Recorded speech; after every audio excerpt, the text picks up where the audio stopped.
Nous sommes très heureux de vous retrouver sur Medi 1. Soyez les bienvenus dans l'invité de la rédaction. L'actualité en Côte d'Ivoire est marquée par la prochaine élection du président du PDCI RDA, parti de l'ancien chef de l'État Henri Konan Bédié. Après le dépôt de 5 candidatures, celle du professeur Maurice Kakou Djikaoué a été rejetée par le comité électoral, pendant que le candidat Noël Akossi Banjo s'est retiré de la course pour s'allier à Tidjane Thiam.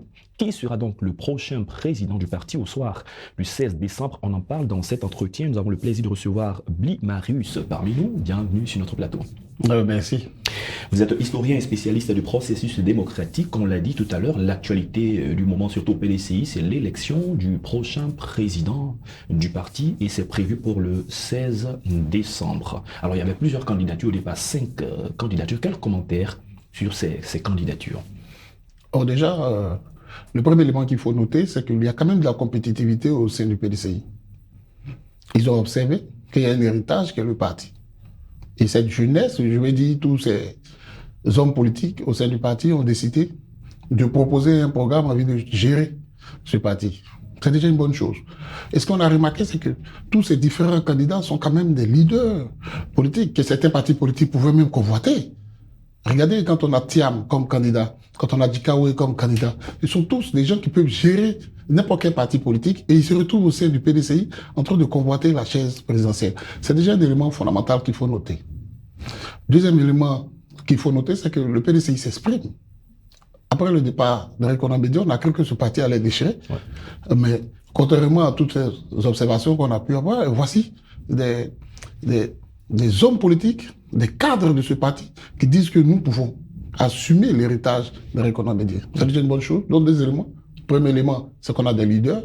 Et deuxième élément, ils ont la capacité, effectivement, de gérer l'héritage d'Henri Konan Bédié. Alors, dans l'organisation d'une élection, il y a une date de dépôt des candidatures. C'est ce qui s'est fait au PDCI RDA. Des candidatures ont été déposées au nombre de 5 et le comité électoral avec certaines personnes se sont réunis pour donner l'information sur la validation ou non de cette candidature. Et le candidat Maurice Kakou Djikaoué a eu l'information selon laquelle sa candidature était rejetée. Revenons sur les motifs du rejet de sa candidature et comment est-ce que c'est apprécié au sein du parti? Déjà, il faut dire que 5 candidatures, ça veut dire que 5 programmes différents pour gérer le parti.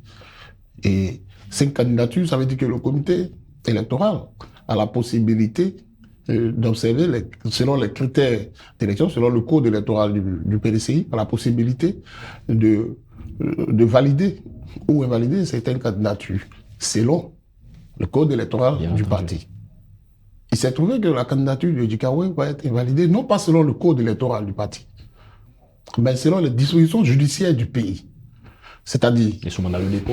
Il est sous mandat de dépôt. Et donc, le code électoral du PDCI fait de Djikaoué un candidat, mais compte tenu des dispositions judiciaires dont il fait face en Côte d'Ivoire, on va invalider sa candidature. C'est une humiliation pour Djikaoué. Première observation, ça veut dire qu'il a gardé le temps avec Henri Konan Bédié. Il s'est battu pour 2020, là où c'était aujourd'hui qui sont candidats. On dit qu'il n'avait pas affaire à la politique. Et puis, pour gérer le parti pour lequel il s'est battu, pour lequel il est sous mandat de dépôt, je ne sais même pas comment on dit ça, mais je veux dire le contrôle judiciaire. Il y a plusieurs leaders en Côte d'Ivoire qui sont sous contrôle judiciaire, mais qui s'expriment et qui gèrent le parti. Bon, on ne va pas rappeler certains leaders de l'histoire, mais au moins, on sait que le contrôle judiciaire pour lequel il est éliminé aujourd'hui, il a eu ce contrôle judiciaire dans le cadre de la CNT. Ça veut dire qu'il s'est battu pour que le parti existe, s'est battu pour qu'il y ait une opposition en Côte d'Ivoire. Dans ce cadre de ce parti, dans lequel aujourd'hui, tous ces acteurs, ces cadres s'expriment, s'il n'était pas là en 2020 pour accompagner Henri Konan Bédié, est-ce qu'il serait là aujourd'hui pour parler d'élection? Il a été victime de son enthousiasme, de son militantisme, victime de son zèle. Et même après 2020, il est resté vice-président du parti et chef du secrétariat exécutif. Est-ce qu'on va dire qu'Henri Konan Bédié, avant sa mort, ne savait pas que ce monsieur qui était le numéro 2 était sous contrôle judiciaire? Et non, on ne va pas insulter la mémoire des gens, mais je veux dire, c'est une humiliation pour ce monsieur. Je pense que le comité électoral n'a pas su faire sortir Djikaoué de la scène. Peut-être qu'il était difficile dans le consensus, peut-être que c'était difficile pour eux, parce que déjà on avait vu le président par intérim Kopli Boni demander à Djikaoué de faire une démission. conformément à son poste de chef d'exécutif. Il avait répondu par l'honorable Conan Marus, il avait répondu qu'il est son porte-parole. Ouais. Il avait répondu en disant que ce n'était pas dans la procédure et que Didier Madi, même quand il était adversaire d'Henri Conan Bédié, avait toujours conservé son poste, et Laurent Donafonogo, en son temps qu'il était adversaire d'Henri Conan Bédié, avait conservé son poste. Et donc, on avait déjà senti quelques tensions entre la gestion intérimaire et le candidat Djikaoui. D'accord. Parlons du ministre Tidiane Thiam. Quels sont les rapports de force en présence? Oui, mais il faut dire déjà, Tidiane Thiam, il est jeune. Ça fait partie de la dynamique qui explique tout le PDCI. Vous savez, depuis la gestion, après la mort de Félix Houphouët-Boigny, on a toujours dit que ce parti était dirigé par un certain âge. Donc Tidiane Thiam arrive avec une jeunesse, premier élément. Deuxième élément, on ne va pas rappeler quand même tout son parcours à l'extérieur. Ouais. On sait tout ce qu'il a fait à l'extérieur. Donc il a un bon CV. Et troisième élément, il a quand même avec lui une force politique qui est composée des élus. On a vu la déclaration des députés, on a vu la déclaration des maires. Son directeur de campagne, c'est le maire de Port-Boué, le docteur Moussylvestre. Et il y a tous ces délégués qui l'accompagnent au sein du parti. Donc, il a avec lui une bonne ressource humaine. D'accord. Et puis, oui, allez-y. Et puis, il a, avec son parcours d'extérieur, il a quand même une bonne moralité. On est en train de parler de quelqu'un qui peut faire une bonne gestion du parti. Il a la confiance des institutions internationales. Voilà, donc il inspire confiance. Voici ses forces. Maintenant, quels sont les défis? Bon, il doit quand même ramener au haut niveau le PDCI. Le PDCI que nous connaissons, le PDCI est un parti d'État, un parti qui sait gérer la cité. Est-ce que pour avoir été coupé des réalités du pays pendant plus de 10 ans, est-ce que c'est pas une difficulté pour lui? Non, je pense pas. Il va se faire entourer quand même.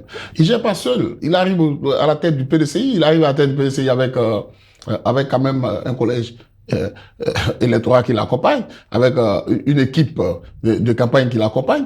Et puis, il arrive à la tête du PDCI avec la machine du PDCI qui existe et qui va pas disparaître. Donc, il y a quand même un conseil des sages au PDCI. Il y a ces aînés qui sont au PDCI qui va trouver. Et puis, il y a tous ces délégués.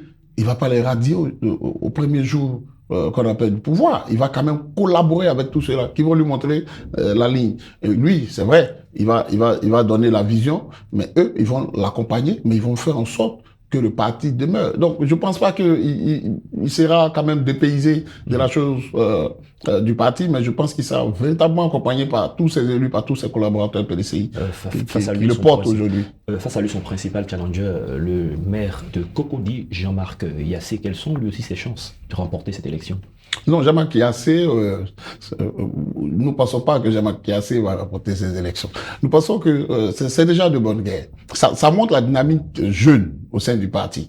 Jean-Marc Yassé, il est en train d'essayer, c'est un challenger. Aujourd'hui, quand vous voyez la dynamique au niveau de Tidiane Thiam, Jean-Marc Yassé n'est pas proche de gagner ces élections.